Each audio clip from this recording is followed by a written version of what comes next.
All right, let's move on to the colored cards. So, starting with whites and starting with the commons, starting with the cheap stuff.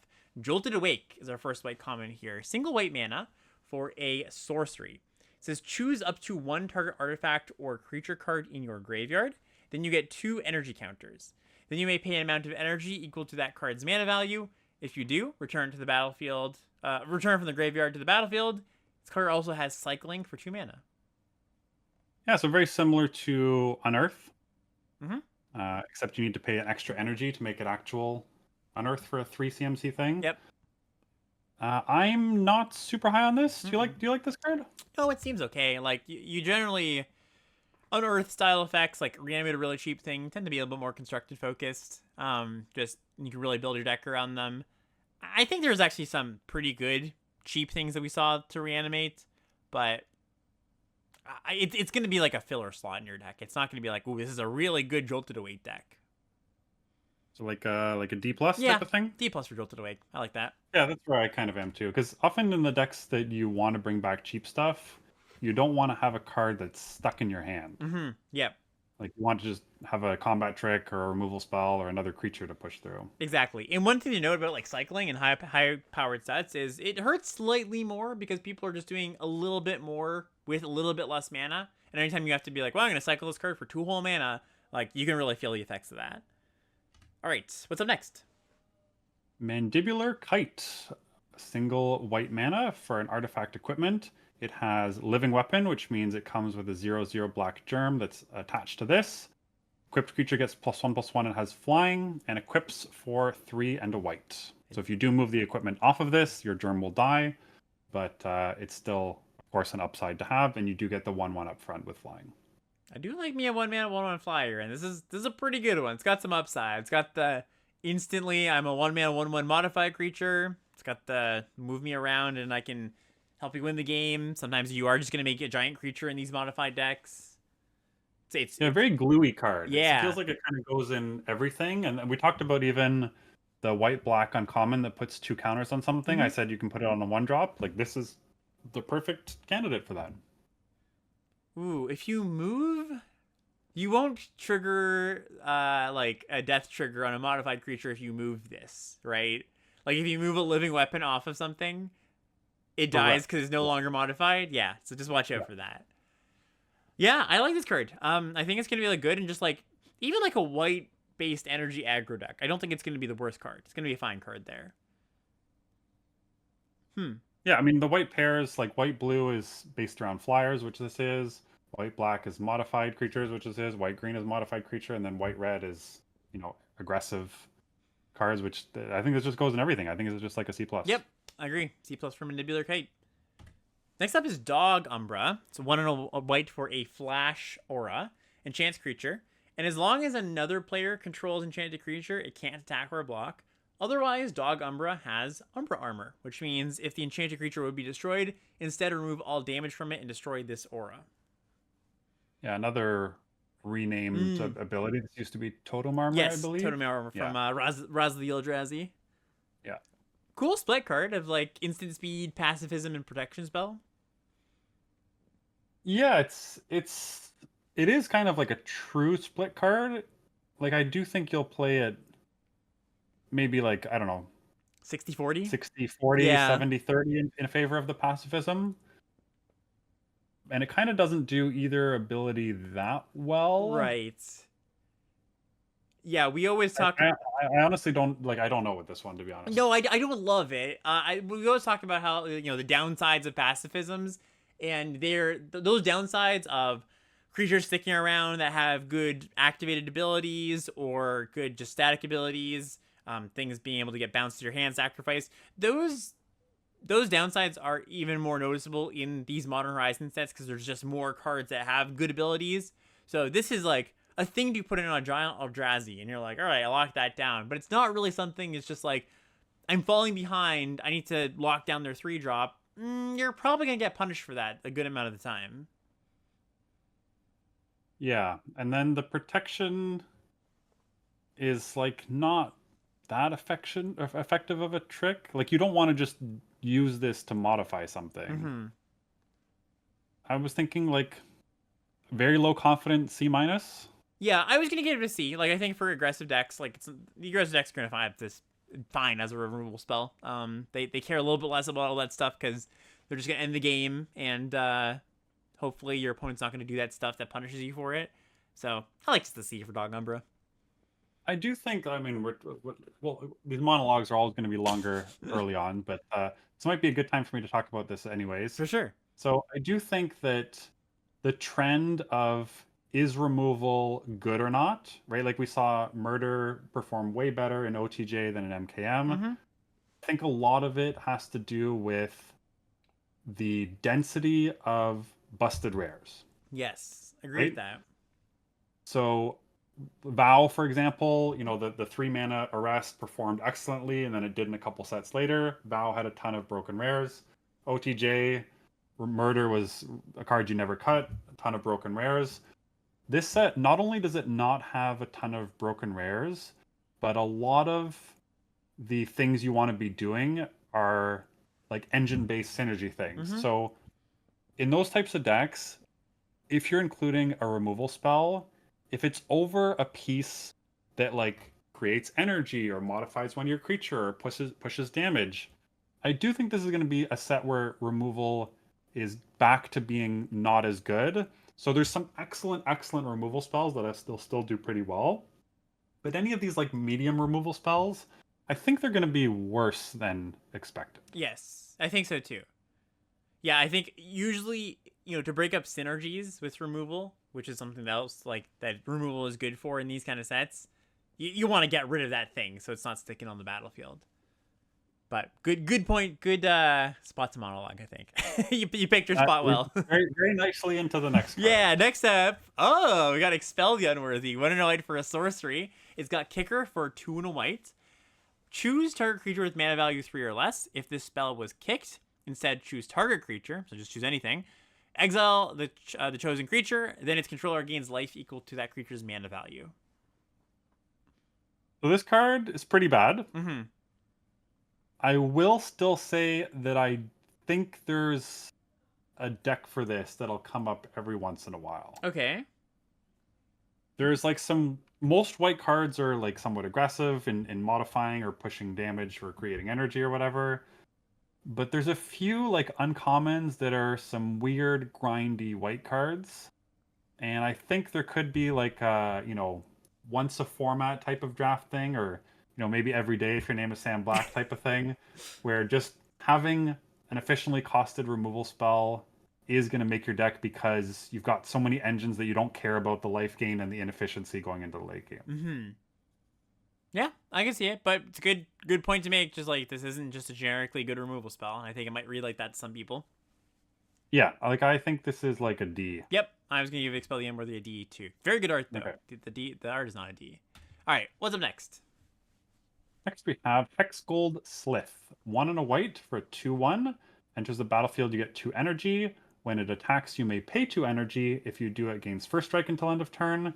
And when it deals combat damage to a player, put a +1/+1 counter on it. I think your evaluation of this card is very much going to depend on how much you care about energy. Yeah, it's kind of like a 2 mana 3/2. Yeah, that's a fine way to put it because you're gonna activate it most of the time on turn 3. It's gonna get in once.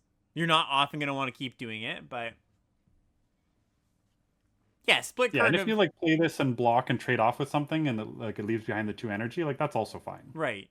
Yeah. That's like, I think that's the split card, right? It's like 2/1 that makes 2 energy, or just 3/2, and yeah, but you definitely don't want to be spending like 2 energy turn after turn after turn just to get this first strike. No. It's pretty unexciting. I think I'd give it a D plus.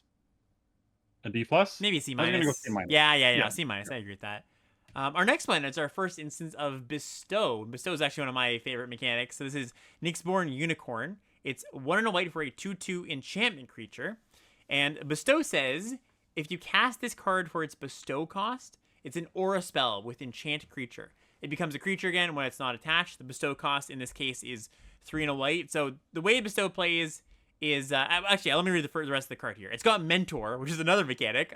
Whenever this creature attacks, put a +1/+1 counter on target attacking creature with lesser power.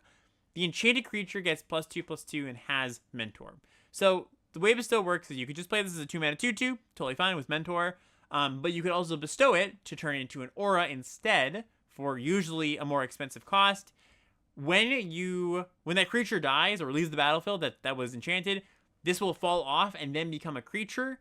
Also, when you target a creature with your bestow aura, if they kill the creature under it or bounce it or whatever, you don't lose this creature. It'll just go into the battlefield as a 2/2.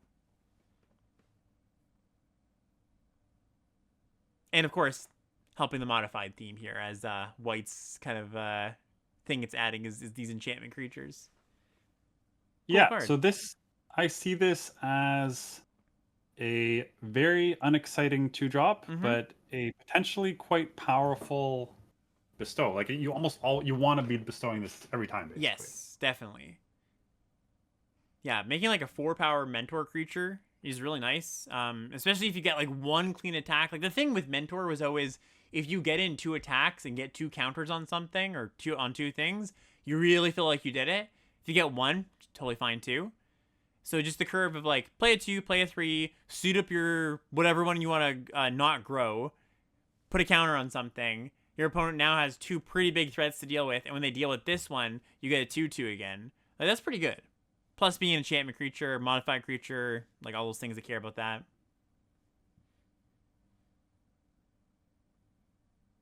So I'm thinking somewhere between C and C+. Yeah, I was going to give this a C+. I think there's enough going on here. Upside's high enough. You could just play it as your 2-drop if you needed to. If you've got the 1/1 kite equipment we talked about, maybe you even, if you go like, okay, it's actually a good spot to play it on turn 2.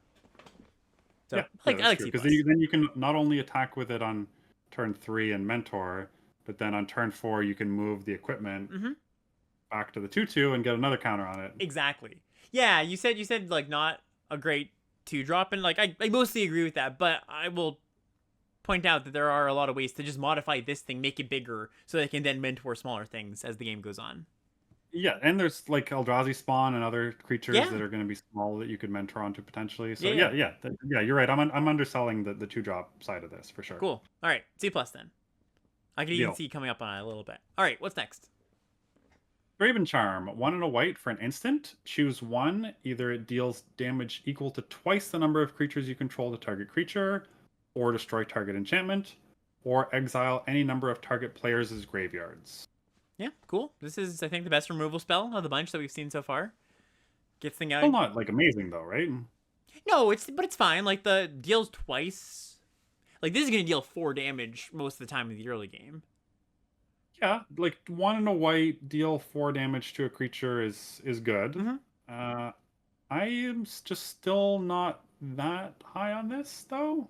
No, like okay, well let's just put the grade out there before we hem and haw and go, oh, we're actually the same. What are you gonna give it? I'm gonna give it a C. I was gonna go higher. I was gonna go C+ for Raven Charm. I think Okay, close enough though. Yeah, close enough for sure. I'm not like, oh, this is B-level removal, but twice the number of creatures you have. That's a pretty big upgrade to what we usually see on these cards. Yeah, it is. It can still be blown out though. Like Sure, if you're sure. planning on doing 4 damage and they kill your creature and it just deals 2, it's a disaster. Yeah. All right, I'm gonna stay with my C+, but like I said, the best of the white removal we've seen so far. Sure. Next up, we got Wing It. It's a combat trick. 1 and a white for an instant, and it says target creature gets +2/+2 until end of turn. Put a flying counter on it. Scry 1.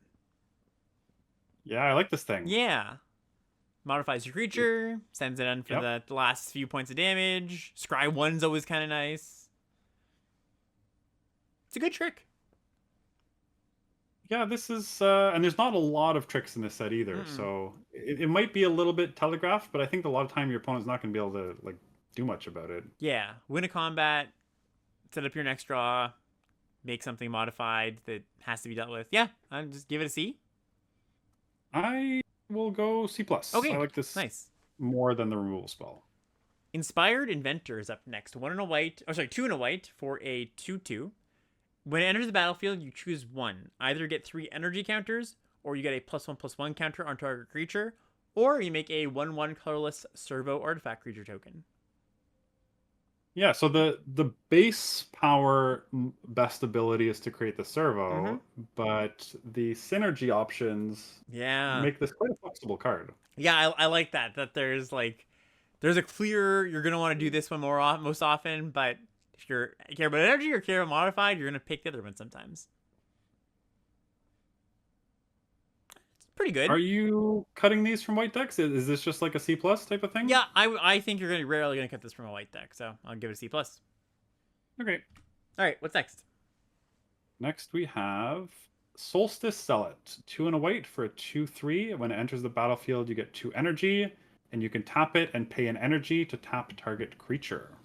Okay, so more of an aggressive card or a slower card?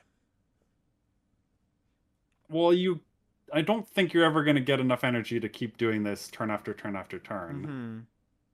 So I think it's kind of an aggressive card, but it doesn't really have a great body. Right. And Like like free tapping is very it powerful, but is. only getting to do it twice, and then you're stuck with your 2/3. Like tappers typically extend the game. Right. Though this like spending mana in or spending energy in increments of one is like, there's a lot of those three give you three energies and a lot of ways to spend two. So maybe like the third one's kind of you get spotted it a good amount of the time. But even I mean, still, maybe yeah. I don't like this. No, I If don't you either. want to, okay, Yeah. I was gonna give it a D plus. Okay. Yeah. I'll join a D plus for Solstice Zealot. Okay. Yeah, it's just a little bit inefficient in a lot of places. Next one, though, I think is pretty good. Airy Auxiliary. So this is 4 mana, 3 and a white for a 3/3 flyer. When it enters the battlefield, you support 2, which means you put a +1/+1 counter on each of up to 2 other target creatures. Yeah, this thing is Yeah, nice. this is really good. 5 It power and does mean toughness. you. Yeah, it does mean though that you don't want to trade off on your Mm-hmm. turns before this because you really want to have 2 creatures in play to maximize this. Right. But it does. I mean, we just saw a 3 drop that made 2 bodies, so Yeah, there's certainly ways to do it. definitely. Yeah, this card's really good. Modifies your stuff, too. Do you want to go into the B range? Like B minus, maybe? Yeah, I think it's somewhere between B minus and like it could just be a straight B. Yeah, let's just give it a B. I like it. B for Okay. Airy Auxiliary. Rose Caught Knight up next. 4 and a white for a 3/4 Vigilance. When it enters the battlefield, look at the top 6 cards of your library. You're going to reveal an artifact or enchantment card from among them, put into your hand, the rest on the bottom in a random order. And if you didn't do that, you put a +1/+1 counter on the knight. I just don't think it's sufficient enough Right. or like synergistic enough for this set. Yeah, I read this and I went, okay, like I had to read this twice just to make sure I wasn't missing something. Because even if you hit, it's not that good. Like Right. it's 5 mana 3/4 that drew you a spell, and if you miss, it's really bad. Yes. It'd Yeah, be nice if it gave you like 2 counters for missing. yeah, that'd be And then like you could choose, to have like your sure. 5/6 vigilance for 5. I don't even think it would be broken in that No case, right? Like, D. yeah, I think so. Okay, cool. Yeah, not an exciting card. Gonna bring us to uncommons. What's our first uncommon? Indebted Spirit.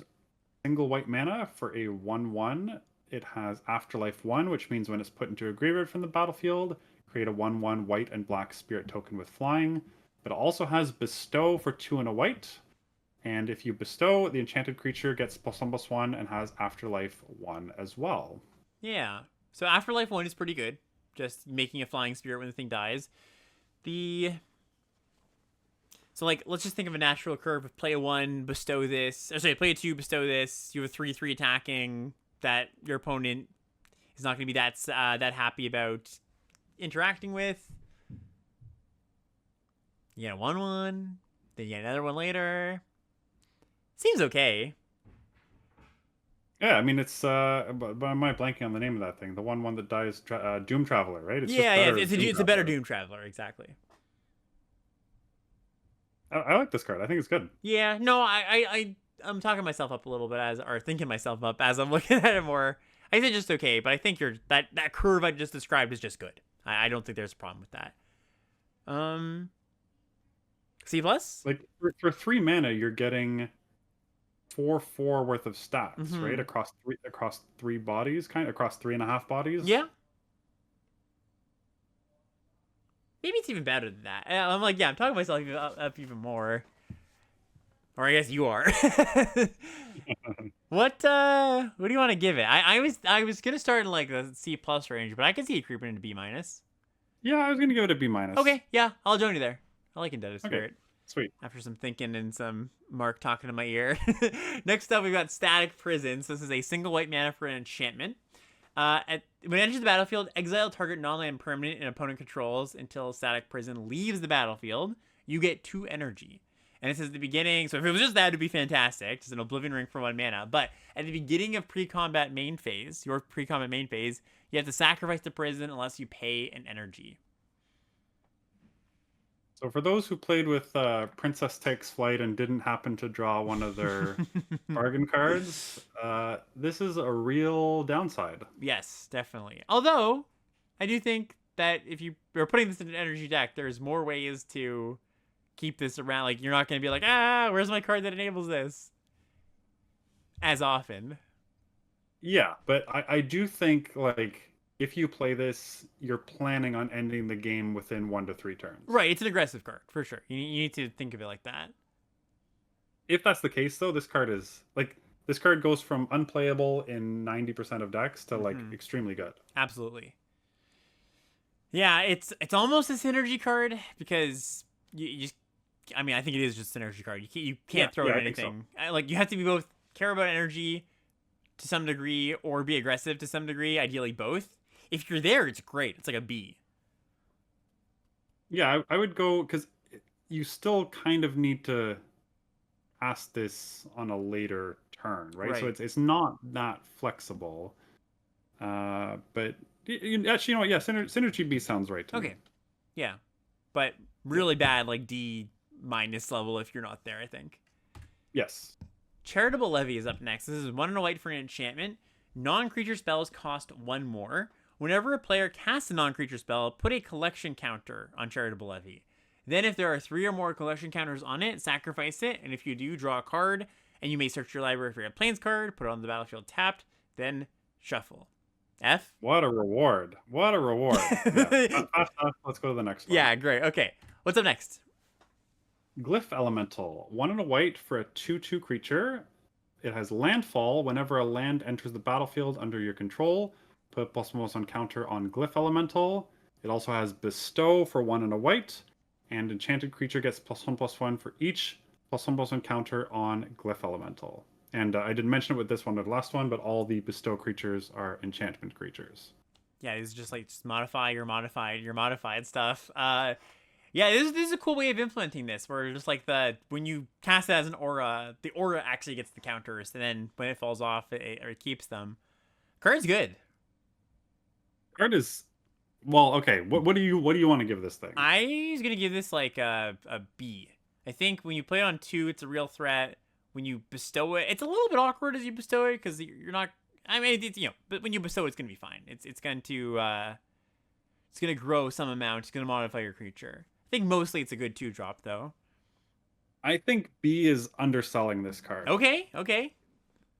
Like I want to go somewhere between B plus and A minus. Like there are common and rare fetch lands in this set. That is true. Yeah, we talked about landfall. Yeah. We just saw, Bristly Bill. I mean, of course, that put it on any creature, but like that card, despite it being a somewhat blank top deck, was still one of the best cards in the set. This thing very easily, turn 3, bestow it, fetch land, crack your fetch land, 2 counters on your thing, and then dies, becomes a 4/4 minimum. It's true. I think Card seems insane to me. I think you need the fetch lands for that to be good though, because like if you bestow this, for some reason I was thinking this was bestow 4. No, bestow 2. Yeah, all those things you just said make a lot of sense. I was gonna be like, oh, by the time you bestow 4, you're not gonna have that many lands maybe, but no, you're absolutely right. Okay, yeah, you're going to the A range? I don't know.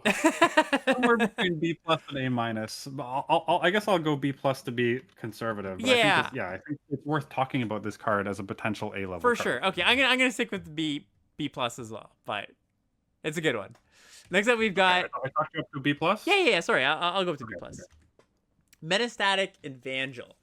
This is 1 and a white for a 3/1 Phyrexian Human Cleric, for whatever that matters. Whenever another non-token creature enters the battlefield under your control, you proliferate. Woo! I love this thing too. Holy. There's so many things to proliferate in this set. Yeah. Like Wow. even this thing also like there's like some combos you can do with proliferate, but even if you don't, it's just great. Also worth noting, I think maybe we called this out, but good to call it again. Energy is proliferatable. Like, you can proliferate that. We've already seen a lot of +1/+1 counters going around. Yeesh. B plus? B maybe, I don't know. It's this one. It's a little bit more synergy driven because you need like the things that are good to proliferate, but it's really strong. Yeah, I think like the average case for this is like a B, Yeah, but it could potentially be like the best card in your deck in some totally. spots because of the like combos that you can do with it. Yeah, I think just nailing it at a B and just saying there's room for it to grow from there. No pun intended. Is I think a good stance to put on it. So B for the Evangel. Yeah, sure. Cool. All right, we also, as well as the dual land MDFCs, we have two monocolored MDFCs in each color. One of them is a creature, one of them is a non-creature. First one here is Razor Grass Ambush. Razor Grass Ambush. 1 and a white for an instant. It deals 3 damage to attacking or blocking creature. The backside is a land that taps for white, and here's the thing with these ones. They enter the battlefield tapped unless you pay 3 life. And 3 life's a lot, but, you know. Yeah, 3 life's a lot, but notably every single one of these monocolored lands has this text. So if we can, we might just skip over it a bit, but they all can enter untapped for 3 life. Yes. Yeah, it's good card. I think the vast majority of these that we're gonna see out of the 10, we're just gonna be like, yeah, good card. You should take this pretty highly. Yeah, this one's a little more on the controlling side because Yeah. you'd rather have that ability in like a slower deck. Mm-hmm. So one of the pieces I talked about there being a slow white deck out there, this is one of the MVPs in that version. But in your average white deck, this is still like a B minus. Yeah, I like that. B minus for Razor Grass Ambush. Gotta write that time. All right, what's up next? Envoy of the Ancestors, 2 and a white for a 2/3. It has Outlast for white, meaning you can pay white and tap it and put a +1/+1 counter on this creature as a sorcery. And modified creatures you control have a lifelink. Oh man, that's a lot of life you stand to gain from just like. It sure could be. Yeah. And Outlast is pretty nice. Like, if you haven't played with Outlast before, it might seem a little bit slow. Only doing it as a sorcery, and you have to like tap it once and then tap it. But it's pretty good if the game goes on for a little bit, and you're like, all right, well, gonna grow this thing, make it a threat. I think just I think you'll feel the cost of Outlast a lot more in this set than you did in Cons of Tarkir. yes, for sure, absolutely. But I think just slamming this on turn 5, turn 6, or something after you've played some stuff, and just getting one giant lifelink hit in, yeah, that's pretty nice.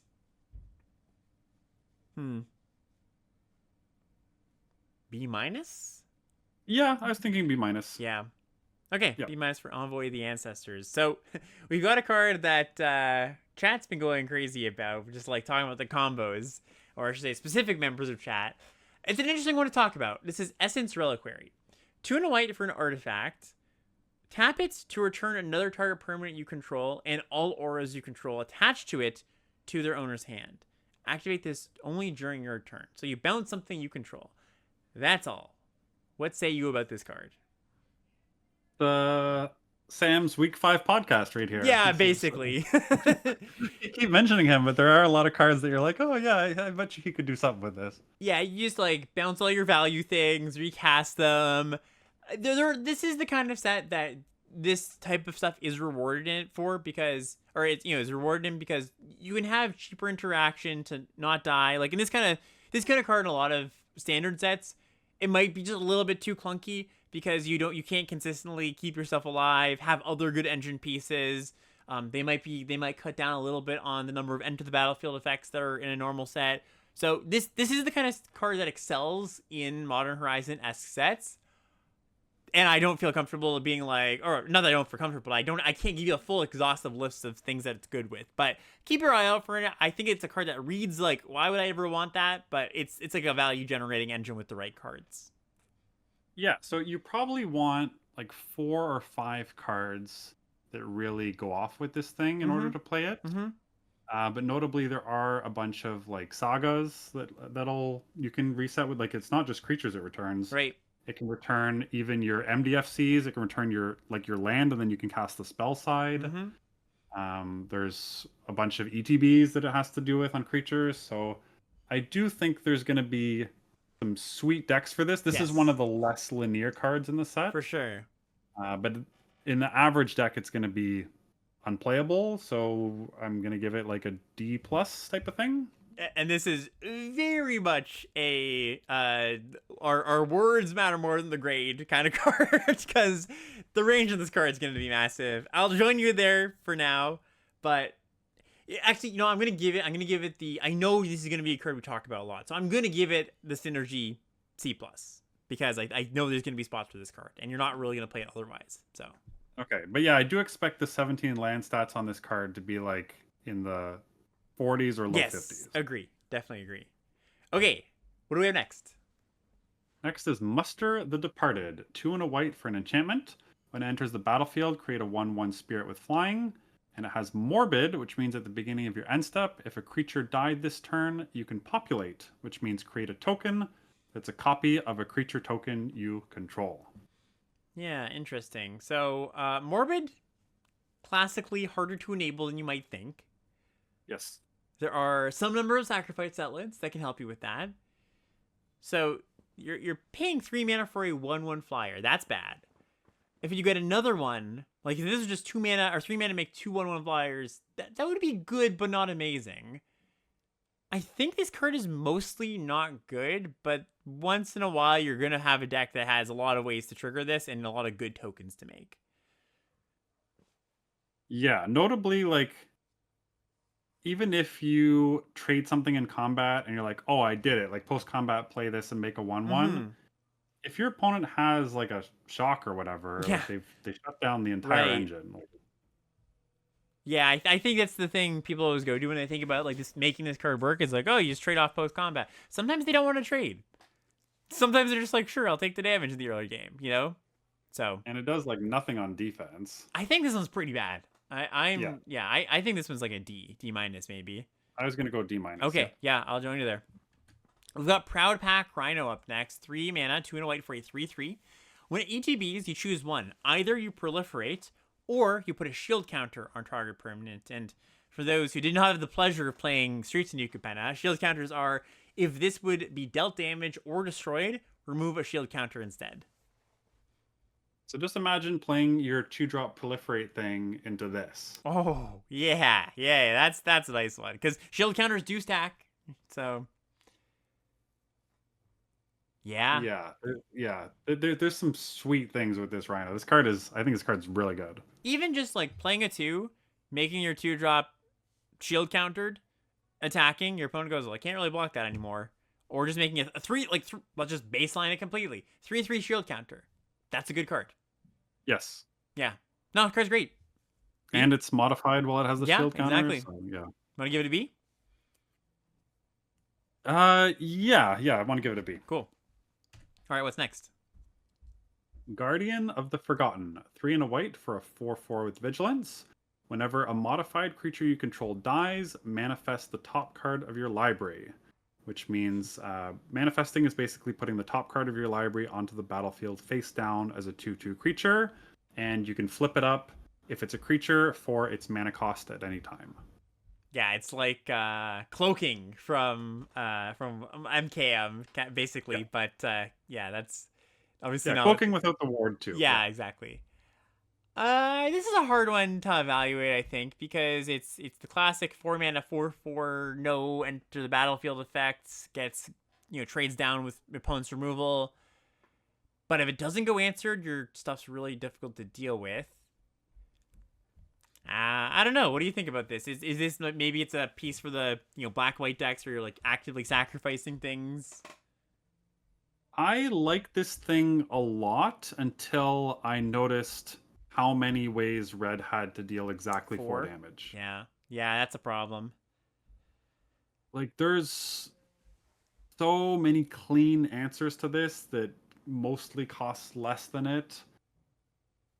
But if you're not playing against the red deck, like it's kind of making your modified creatures like your opponent doesn't want to block anymore. No?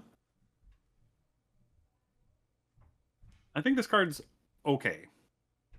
Yeah, worth noting if you can modify this, it counts to self. Yes, it does. I think Yep. it's okay. Yeah, I would give Guardian of the Forgotten a C minus. I was gonna go better than that. I was gonna give it a C plus. Okay, wow, okay. Yeah, I'll stick Yeah, with the C minus, still but like it. I'm hesitant. okay. Yeah, I'll stick with my C minus. Okay. All right, yeah, the big joke card of the set, Witch Enchanter. This is 3 and a white for a 2/2, and when it ETBs, you destroy target artifact or enchantment an opponent controls. The backside is a land. This is the modal double face card. The white land taps for whites. Pay 3 unless or unders tapped unless you pay 3. The joke here, of course, is a meta joke where there's the classic dismember your creature. Which member? Disfigure. Which member? Or which figure? This is disenchant. Which enchant? Explaining the joke makes the joke all that much funnier. I know. But Yeah, you messed it up, but that's okay. I think yeah. it's the Witch Enchanter Disenchanter, exactly. Also, sorry, I messed up the layout. It's there now. But yeah, we talked about number of targets. I think like the black red is artifacts, green white black are bestow and auras and type of thing. And there's going to be times that this is just exactly the card you want, even regardless of the fact that it's a land on the backside. Yeah, card's good. That's all. You want to give us a B minus or maybe the B range? Or sorry, the actual B. I think I'm going to give it. Yeah, I'll just give it a straight B. Okay. I think it's just really good. I agree. Next up, we've got our first saga. So this is Ajani Fells the Godsire. For any of those interested, I think this is like all these sagas are callbacks to planeswalkers that are igniting their spark at some point. This is 3 white for an uncommon saga. First chapter, exile target creature and opponent controls with power 3 or greater. Second chapter, create a 2/1 white cat warrior creature token, then put a vigilance creature on a creature you control. Third chapter, target creature you control gains double strike until end of turn. Yeah, so this is the saga I was talking about with the Essence Reliquary or whatever it's called. Like, rebuying this is going to be great. Really good. It's kind of similar to Elspeth Conquers Death, which was excellent. Like, this is kind of just like a Chupacabra, right? Like, it's just... This card's really good. Modifies your stuff. Yeah, you're almost always going to have a target for the first ability by turn 5, I think. Yeah, I feel like I've been saying that for the past, 10 minutes. Yeah, this card's really good. But it is true. I think this card is really good. I would give this a B+. Yeah, I think I'm there as well. I think it's efficient enough. The creature plus... and also just the vigilance counter somewhere, that's going to be more relevant than people realize. And yeah, double strike. Like, every little piece here just adds up very nicely. Agree. Totally. And you can even when you proliferate sagas, you do get the chapters. So if you want to accelerate this, that's something you can do. So you can maybe somehow in combat give double strike. So we're just something worth noting. What's our last white uncommon here? Voltstorm Angel, 3 white for a 4/4 flying. Enters the battlefield, you get 3 energy, and at the beginning of combat on your turn, you may pay 2 energy. When you do, either Voltstorm Angel gains Vigilance and Lifelink until end of turn, or other creatures you control get +1/+1 until end of turn. Yeah, so we've seen the kind of 5-mana 3/3 comes in, give your creatures +1/+1 Vigilance until end of turn. Things be pretty good. In other sets, this is a little bit bigger. Doesn't give your creatures Vigilance, which I think is actually a pretty big part of those cards. But also making your big lifelink or big flyer lifelink, yeah, that's good too. think this card's Yeah, solid. this is like in an energy aggro deck. This Yeah. is the top end I think you want. Yeah, no, totally. C plus for those kind of decks. Sure. Yeah, C plus for Voldstorm Angel. All right, that's the end of whites. What do we think of white, Mark? White looks good. So just kind of glancing at these grades, it's maybe the trap of modern masters, but not a lot of D's. Like maybe, well, there's a few, but it does kind of feel like the cards are all just pretty juiced, and you're gonna want to figure out what your lane is to figure out that combination. In terms of whether it's more modified or more energy based, I think it's pretty much an even split. So if you do start white, I think you have to pretty quickly figure out what lane you want to be because there's not a ton of cards that go in both those archetypes. So I'm more hesitant starting with a white card than I would with some other cards, but a lot of power in the commons and uncommons for sure. Yep, that's very much echoes my thoughts as well. All right, so that will bring us on to the blue cards now. We're starting with Tune the Narrative, which is a single blue mana for an instant. Pretty simple card. You draw a card, you get 2 energy. Yeah, very little words on it, but a very powerful card. Yeah, you're just gonna want as many as you can get is probably not exactly accurate, but as many as you can get your hands on, you're probably gonna want for your energy decks. So Yeah, you don't play this in like you need a way to use the energy because just draw a card instant is not great. But if you have anything in your deck that wants energy, this card is very good. yeah, there's no like spell. There's very few spell synergies in this set, so you don't just want a 1 mana cantrip. But if you're there, yeah, I would give Tune the Narrative like a B, I think. Yeah, I was gonna say B as well. Yeah, nice. Aether Spike up next. 1 and a blue for an instant. These are all commons once again, by the way. Choose target spell. You get 2 energy. Then you may pay any amount of energy. Counter target spell unless its controller paid 1 for each energy paid this way. So we've got a quench kind of variant. Counter 2 mana counter unless they pay 2, but you can scale with the amount of energy you have. Yeah, this card is so interesting. I like it. There is like the upside compared to quench is if you counter something when they're tapped out, you get an extra energy, and you can turn this into like a mana leak or a scatter ray or whatever, or counter unless they pay 5, 6, whatever.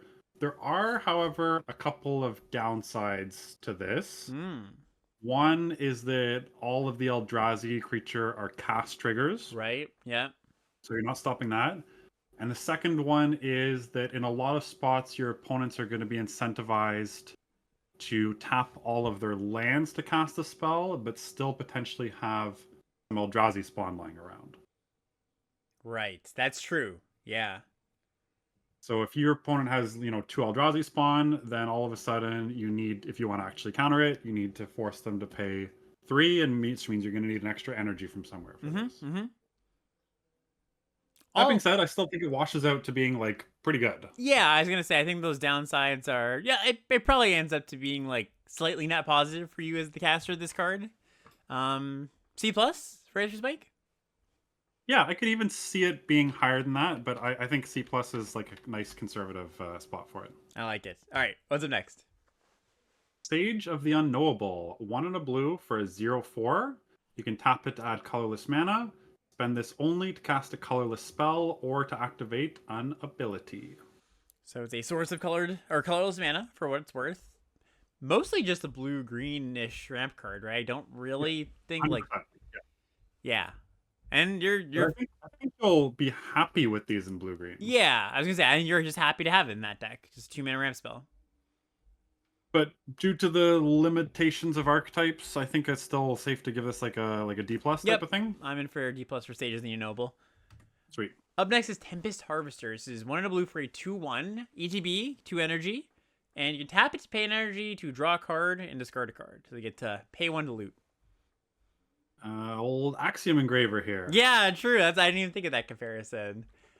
That card is pretty good. And that was Rummage, right? I think this card is just good. Yeah, I think so too. It's an interesting comparison to be made. There's a card that looks kind of similar to this at Uncommon. I'll be curious to hear what we have to say about which one's better, basically. But yeah, this is just a good 2 in blue. And blue doesn't often get great 2s, so happy to have this one. Yeah, like I think this card's Just good. Yep, just good. C plus. Sure C plus. Yeah, I was thinking of going in the B range, but I think you're right. Yeah, I was gonna say. I was like, are you gonna go higher or lower? Utter Insignificance is up next. 1 and a blue for a aura. It's got flash, enchant creature.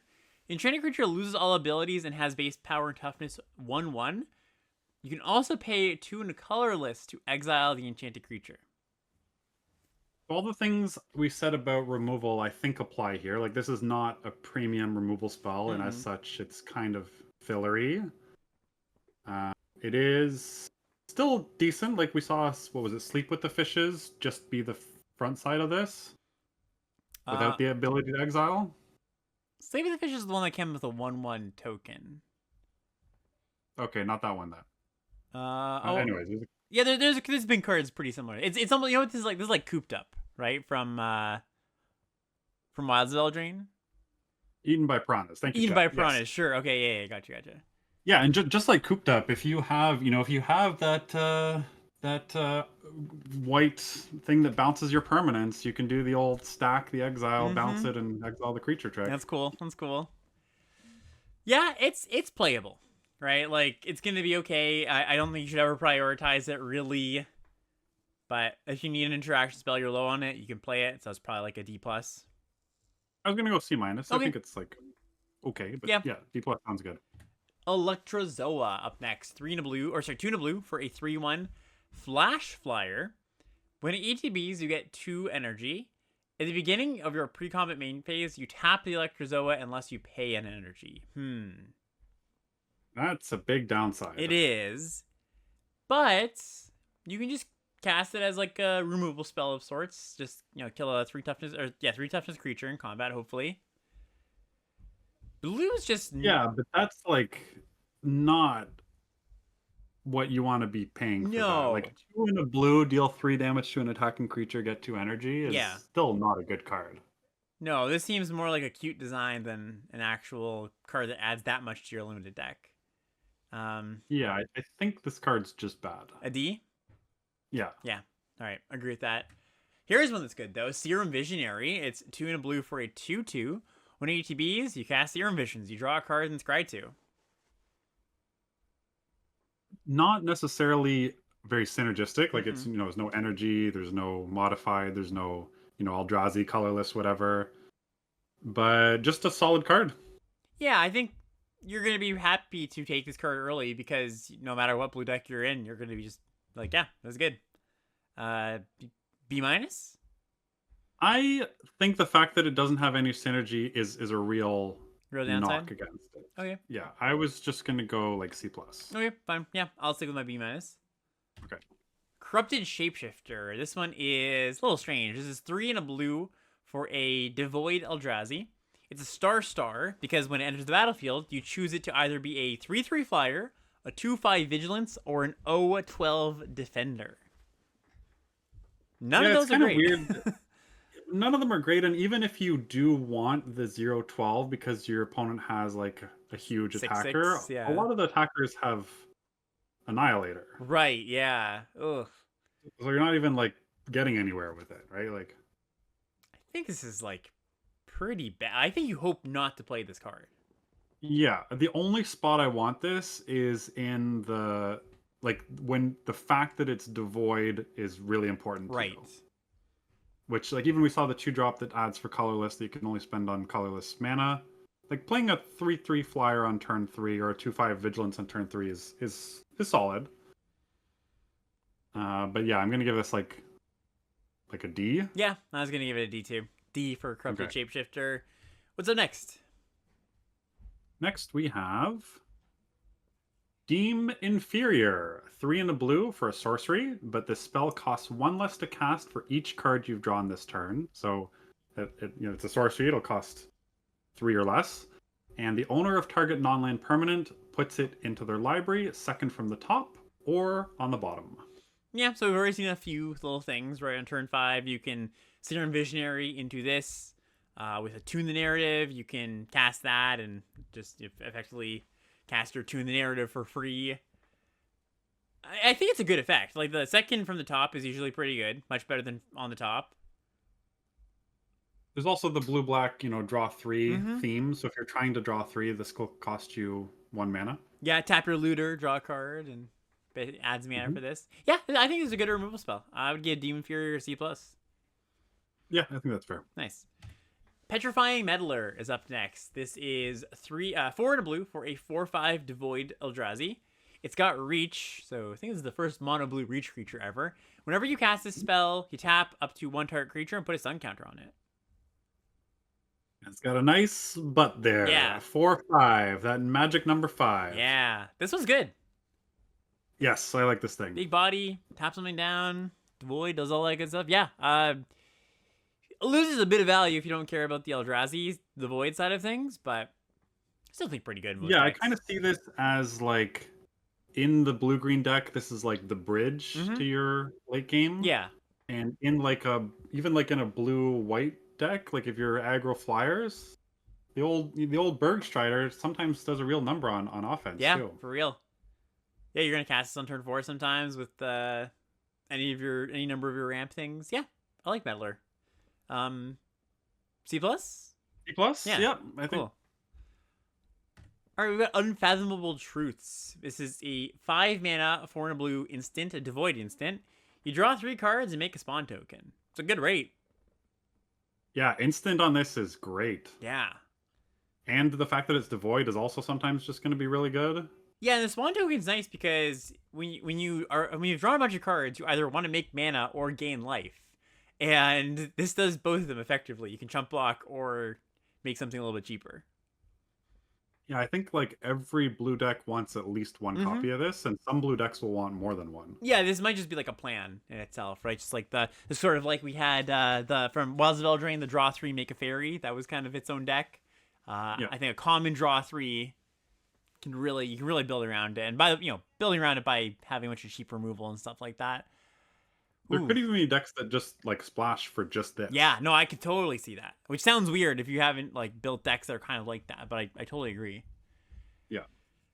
So we're gonna give I it. still want to give it like a C plus. Yeah, I was gonna say, are we gonna give it a C plus, or are we gonna give the optimistic B minus for the decks that could inevitably exist? But I think C plus is a bit more appropriate.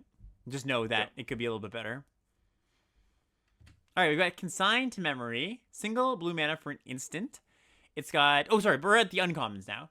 Yeah. Moved on comment. It says counter target triggered ability or colorless spell, but it has replicate for a single mana, generic mana, and replicate is when you cast the spell, you can copy it for each time you've paid its replicate costs. Sideboard card for an Eldrazi deck, or for Yeah. facing So, an and just Eldrazi to deck. explain the joke on this is you can counter the Eldrazi spell and the cast trigger Right. that it generates. Yes. So yeah. Yes, that's. I usually explain the joke. Thanks for catching that, Mark. All right. But this is like a very good sideboard. Oh yeah, card. it's a great sideboard card. Super efficient counter spell that cleans up all the trigger nonsense.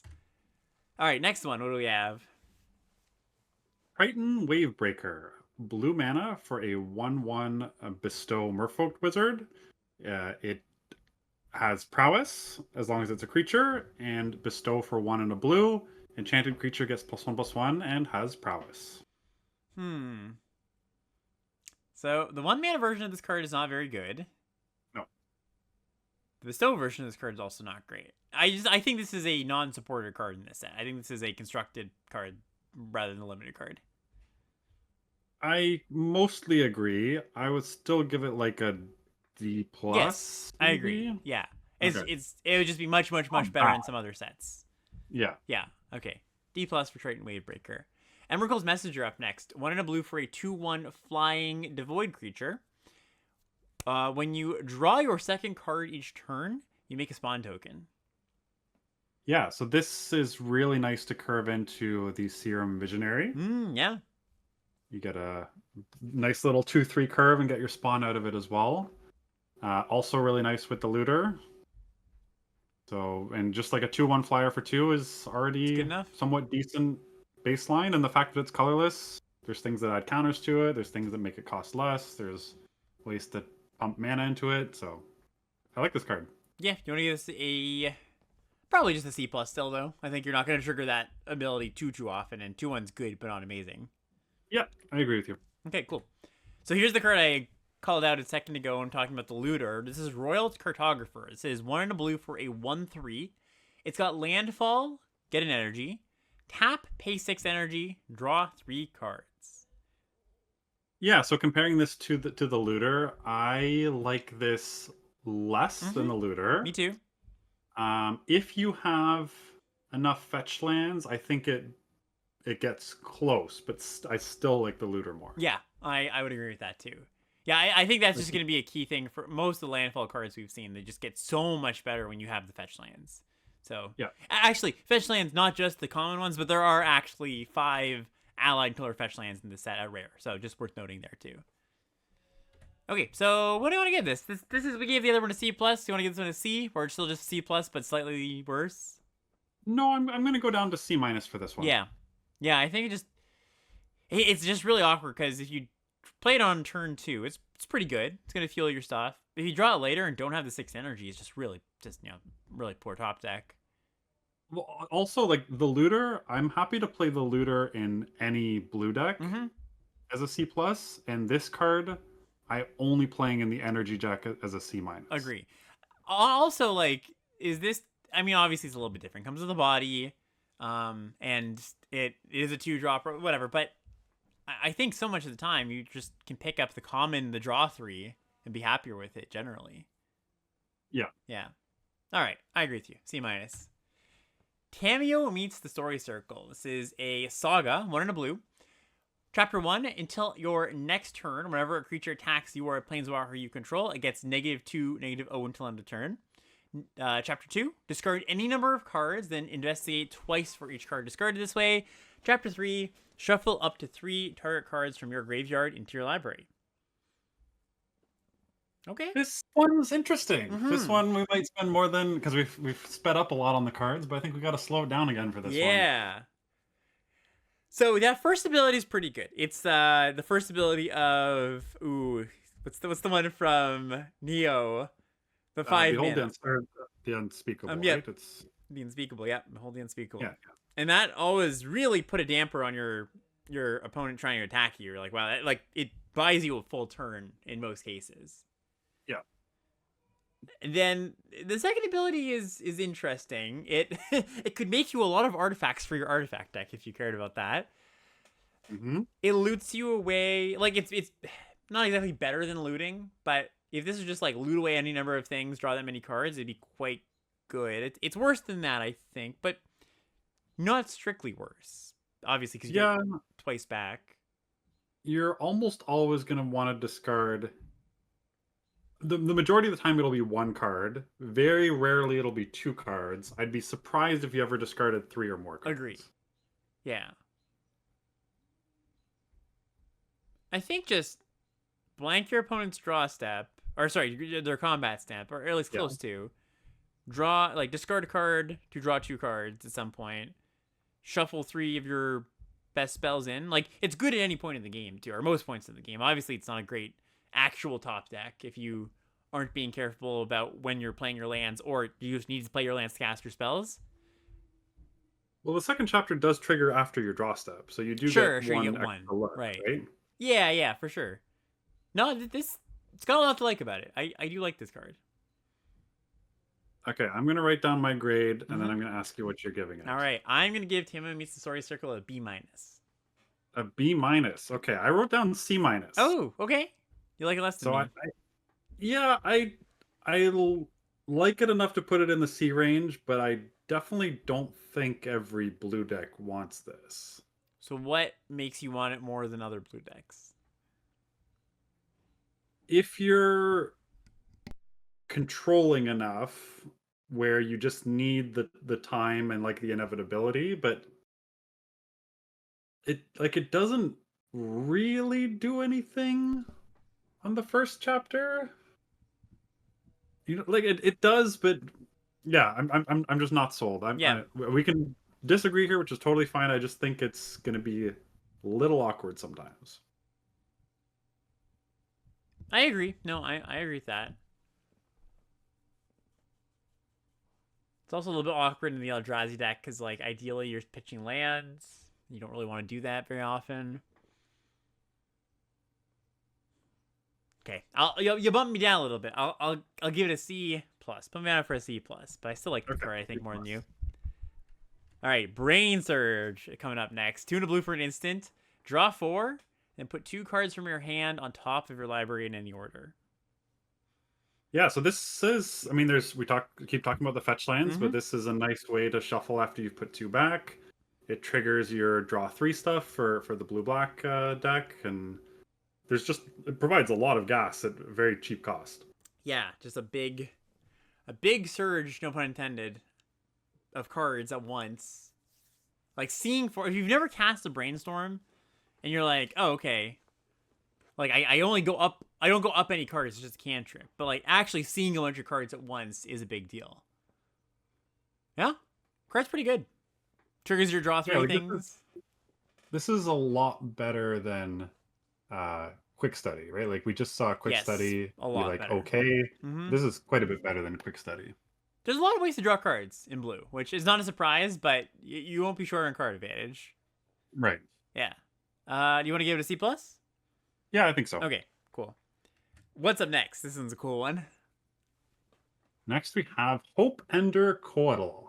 2 and a blue for a devoid 2/2 flash flyer.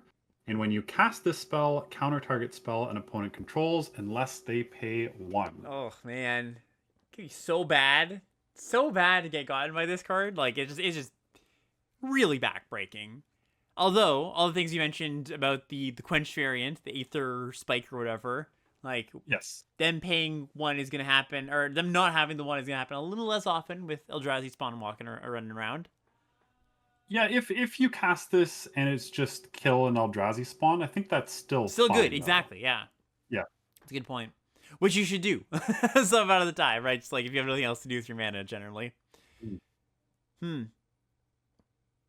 I think this card's gonna be really good. Still, I think I'm probably gonna go up to the B range. Yeah, I like this card a lot. And like this is the type of card, this and the quench, actually both of these. Mm-hmm. These are the types of cards where the general player population doesn't do that well with them. The top players on, 17 lands, that the people that are considered top players according to their data, they do extremely well with these cards. But I do think when you get to the actual like best cream of the crop players, these cards perform worse because they're just better at playing around them or like minimizing their impact. Right. The idea there that those top players are always facing other top players. Yeah, like at the very top tables of whatever, RC, GP, whatever, Pro Tour, Arena Open, whatever you want to call it. If your opponent has 2 and a blue open mana, you're not gonna tap out to cast your best spell if you can do anything else, right? Like they're just not gonna play into it. Yep, absolutely. I think I'm gonna give it a B minus. Still, I think it's still a great card. Yeah, Yeah. I thought about even going up to a B, but I think a B minus is fair. Yep. Kozilek's Unsealing. 2 and a blue for an enchantment. It is devoid. Whenever you cast a creature spell with mana value 4, 5, 6, you make 2 spawn tokens. Whenever you cast a creature spell with mana value 7 or greater, draw 3 cards. So definitely a build around. Yeah, but a really juicy one. Really strong one, yeah. Just we were talking about the uncommon big mana Eldrazi payoffs, or even the common ones, and none of them really cracked the C range. You tack on draw 3. That makes them a lot better. Yeah, you even sometimes you're just even gonna want the spawn every time. Like Yeah. creating chump blockers and more mana, like it kind of fuels itself as well. Obviously, the dream play is you play this on 3, turn 4, you play a 4-drop and get 2 spawns, which then spots you your 2 mana to play your 7-drop on turn 5, which is just like a super nice clean curve. How many creature spells with mana value 4, 5, 6, or 7 are you really going to include? This is part of the reason why I said that land, the blue-green land that's secretly a 7-drop, could be so good, because you want a lot of hits for this to be in your deck. Yes, agree.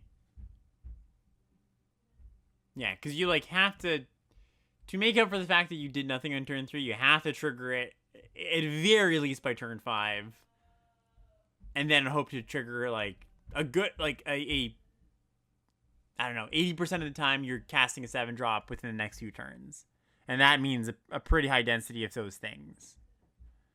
Yeah, like if you play this and then play a single 4, 5, or 6 drop over the next X turns, Mm-hmm. you're not getting your mana's worth. Right.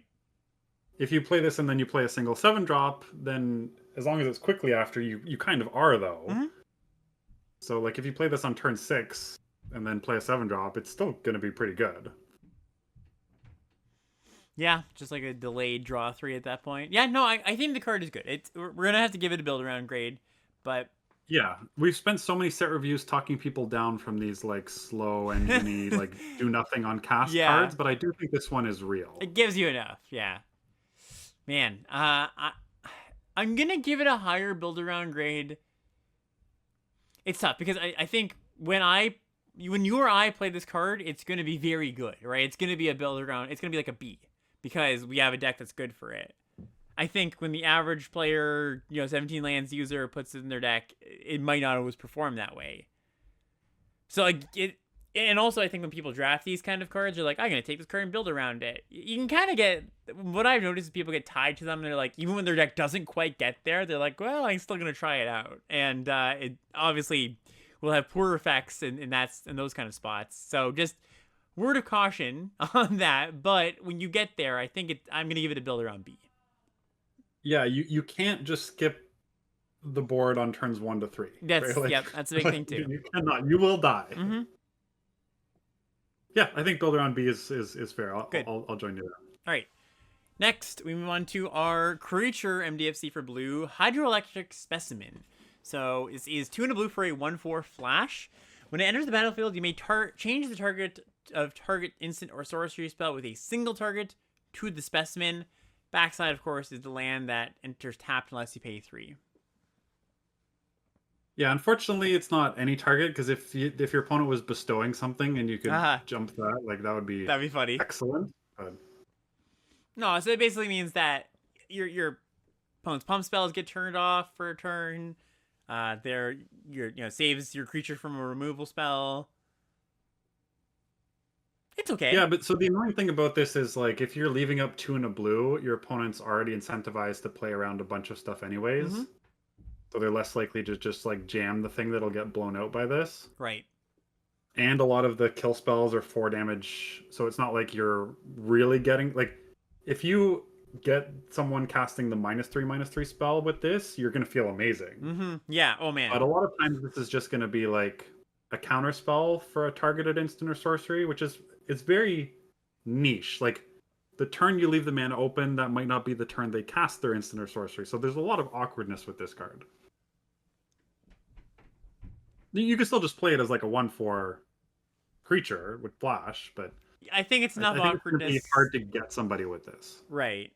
It's enough awkwardness where I think we're gonna give it the baseline of this is a C plus for these MDFCs. Yeah. I was gonna be a C plus for this. Yeah. Okay. Cool. Next up is the other one, the non-creature MDFC. 1 blue for an instant. Return target spell or non-land permanent an opponent controls to its owner's hand. Yeah, so even though this one's card disadvantage and the other one's not, I think this one's way better. Yep, I think so too. Unfortunately, like we mentioned, they will still get their Eldrazi cast triggers if you return a spell to their hand, but yeah, sometimes they're just gonna tap out for a normal 5-drop. You get them pretty good. Yeah, I would maybe not way better. I was gonna give this like a B minus. Yeah, that's what I was gonna give it to. B minus for okay. Sink into Stupor. All right, what is our next card? Bespoke Battle Wagon, 3 and a blue for a 5/6 vehicle. It has crew 4, which is quite the cost, but you can tap it to get 2 energy, or you can tap it and pay 2 energy to tap target creature, or you can tap it and pay 3 energy and draw a card, and you can also pay 4 energy to have it become an artifact creature until end of turn. Yeah, so it's doing a lot, but at like pretty inefficient costs all the way down. Yeah, also notably if you do crew it, you can't it'll have summoning sickness until the end of your next turn. Right. So Can't like crew block, tap draw a card or something. If you can threaten the 4 energy ability on this, I think it's very good. Right. If you just your opponent can't attack and do this the turn it comes down. Yeah, it's just like the threat of activation is huge, right? Yeah, this is another card that's just like you have to not as much as the Genitorium, the blue red artifacts, where we said like you like really have to be deep in energy, but you still have to be quite deep in energy to want this card. To think. Yeah. Yeah. So if you're there, there's one that I think is going to be a little bit tricky to figure out without playing. I think if you're there, I would still just give it a C plus. I could see it being better than that, but it just seems like a little bit too finicky. I'm gonna give it a synergy B Okay. minus.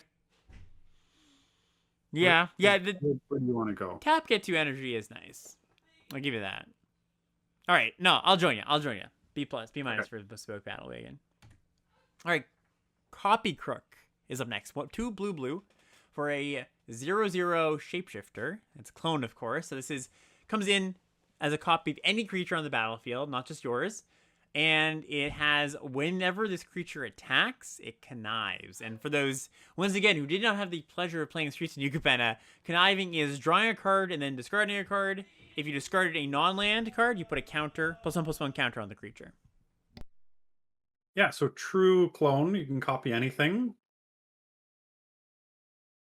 which we haven't seen in a long time. I don't think any of the arena sets have true clones, and for 4 mana is decent. You will get come into play abilities from copying things, but you will not get cast triggers. That's right. Do you like this thing? I think it's okay. I think like conniving adds a lot. Conniving is strong. We like all the cards. I think when we did the Streets of New Capenna review, we kind of underrated all the cards that connived. Just does a lot of things for you. Like filters you, puts things in the grave if you care about that. I think it's an okay card. I'm not in love with it. Like clones only have as the ceiling on a clone is only as good as the best thing on the battlefield, and sometimes the setter is really good, but sometimes it's not worth your 4 mana. Yeah, and notably, like they have to play the big thing first, which Mhm. means then they get to untap first and potentially attack and Mhm. potentially remove your big thing. Like clones used to be great, 20 years ago or whatever, but I don't think they're as good now as they were. No, I don't either. And I think the connive part pushes into the yeah, I'm okay with this card range. So I'm just gonna give Copy Crook a C. See, Yeah. I'm gonna go C minus. Like Okay. it doesn't really give you any like you want your decks to be synergy based, and Hmm. it doesn't really do that. Yes, the just rules wise here, any creature versus target creature, clones don't target. So your opponent can't. There's no moment where your opponent can respond to this entering the battlefield and being like, "Oh, you want to copy that? You can't do that." As Yeah, when they have this to. Well, they can respond if it's on the stack. when it's on the stack, yeah. But once this resolves, you just get to become the thing with the enter battlefield effect. Yeah. Cool. All right, we got our last blue uncommon here. Depth Defiler, 3 blue for a devoid 3/5. It's got Kicker for a single colorless mana. When you cast a spell, choose one, and if it was kicked, you choose both instead. Either return target creature to its owner's hand, or target player draws 2 cards, then discards a card. Yeah, I like this thing. Now it's nice. Both are good, like without even kicking it. 3/5 bounce Yeah, the body something. size is nice, and Yeah, then yeah, the bouncer creature is good. The draw two discard one's good. really This card's good. good. Yeah, I think this. Yeah, this especially because there are things that just like ramp this up early. I think this might be like a close-ish to the A range. I kind of want to give it a B plus. Okay, I wasn't gonna go up to the A range. I Yeah. thought it was somewhere between B and B plus. So Okay. if you're gonna say B plus, I think I can join you Yeah, yeah, there. yeah. I'm gonna give B plus to Depth Defiler. Looks really good. Okay, so you're on B plus closer to A minus, and I'm on B plus closer to B. Yes. Got it. All right. Yeah, good distinction. All right, that's the end of blue. Any thoughts?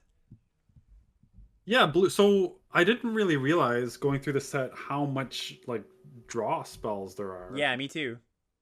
There's a lot of draw, and obviously there's a whole archetype pair that's based around drawing a bunch of cards, so it makes sense when you think about it. But no common bounce spell. So blue's like interaction is basically just the counter because like the turn to frog thing is not great. So I do think you need whatever color you're pairing blue with to do a lot of the interacting. If you're like typically if you're drawing a bunch of cards, you want the cards you draw to be cheap interaction spells. It gets the time ebb effect, right? The deem unworthy or whatever it was. The put the thing on Yeah, second from the deem top. inferior. Yeah, and Yeah. I guess you can just like you can cast the draw 4, put 2 back into that on turn 4, or even like on turn 6. Yeah, Yeah. maybe you're right. Maybe it is not so bad for that. Because I was thinking like blue green, for example, doesn't have the interaction, but I forgot about the time ebb. Mm-hmm. So yeah, I honestly I don't really know what to make of blue. Like I'm kind of just looking forward to playing with this one. I think I'm going to enjoy drafting blue like I do in most sets. There's a lot of trickiness to Mm-hmm. it. And similar to white, there's like a kind of even split between energy and Eldrazi stuff. So you do kind of want to figure out which way you're leaning, just like with white. For sure.